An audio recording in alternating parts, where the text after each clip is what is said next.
Hi everyone, it's Kate, and I'm here today to do a book review for you of Little Women. I got this edition at Books A Million, and the reason I got it is because I can open it like this.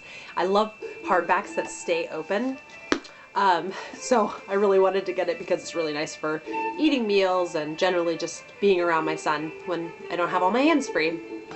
And the reason in particular that I wanted to do this is I feel like I haven't seen a rave review of Little Women I've seen one on BookTube, but not much. I feel like it's just too sentimental to a lot of people, too sweet.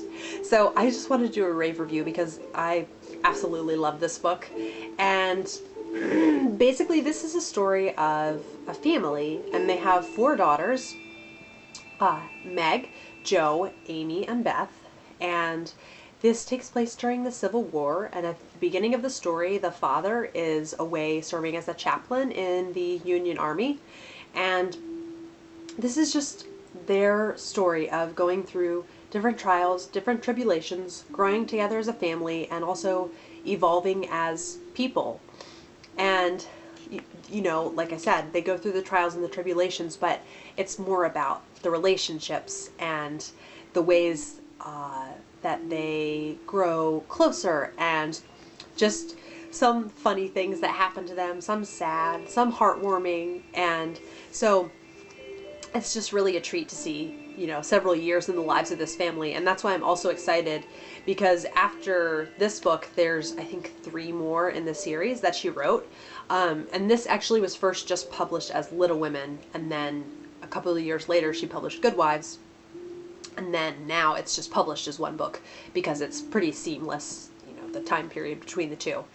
And so I also wanted to talk about how at the beginning of the story, all 4 girls name what they, you know, talk about what they want their life to be like eventually.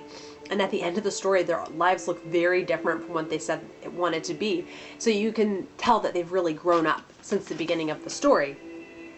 And I love that, you know, while Peter Pan is a great story, it's somewhat kind of escapism, and it's not really a story about facing your problems. And so, like Peter Pan, books like that are fun to read sometimes. I'm not saying I don't like, you know, fantasy books or magical books, but this is neat to read when I read lots of books about people having fantastical lives, than to see ordinary lives and how those can be interesting too. And I thought of the quote where Dumbledore says to Harry in the first Harry Potter book, The Sorcerer's Stone, or Philosopher's Stone for those of you in the UK, and he sees Harry just looking at the Mirror of Erised and longing for things that will never, tragically, never be.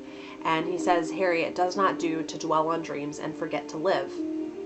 And so I really liked that in this book, you know, they have real problems that they face, and it's somewhat refreshing after, you know, you read some books and you aren't really good at facing their problems. They kind of hide away from them, but as an adult, these are things that you need to do. And there's also lots of heartwarming parts, so I wanted to read a couple quotes to you. And the first is from a scene on Christmas Day when Jo, the second oldest one, has written a play. That's what she does. She's a writer. She's written a play and has all of her friends come over, and all of the friends crowd on this one bed together, and they watch the 4 sisters play probably 10 parts in this play, and Don Pedro and Rodrigo are 2 of the main characters' names. She's so dramatic. I just love it. So this quote says, "Tumultuous applause followed, but received an unexpected check, for the cot bed on which the dress circle was built suddenly shut up and extinguished the enthusiastic audience. Rodrigo and Don Pedro flew to the rescue, and all were taken out unhurt, though many were speechless with laughter. The excitement had hardly subsided when Hannah appeared with Mrs. March's compliments, and when the ladies walked down to supper. There was ice cream, actually 2 dishes of it, pink and white, and cake and fruit, and distracting French bonbons, and in the middle of the table 4 great bouquets of hothouse flowers." Oh, it's such a sweet scene. I just love that picture of all of the girls, you know, watching a play and giggling together and then coming down for ice cream and bonbons. What could be better? So then the next quote I wanted to read to you was from the second half of the book, where it was labeled Good Wives. And this is after Meg is married. And it says, "This household happiness did not come all at once, but John and Meg had found the key to it, and each year of married life taught them how to use it, unlocking the treasuries of real home love and mutual helpfulness, which the poorest may possess, and the richest cannot buy.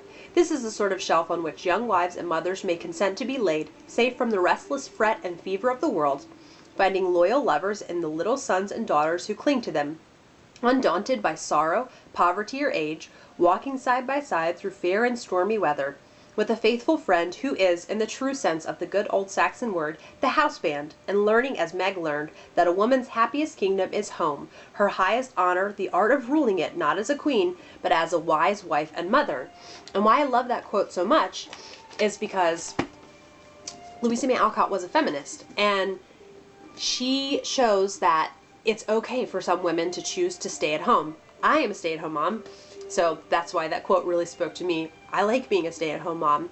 It's not like I couldn't go get a job if I, wanted to. My husband would be perfectly fine with that, but I've chosen to stay at home and give, my child a good home life. And so I love that Meg stays at home, and that's her choice, and Jo ends up working and teaching at a school, and that's her choice. And so they all have different outcomes. It's just depending on what they wanted in life.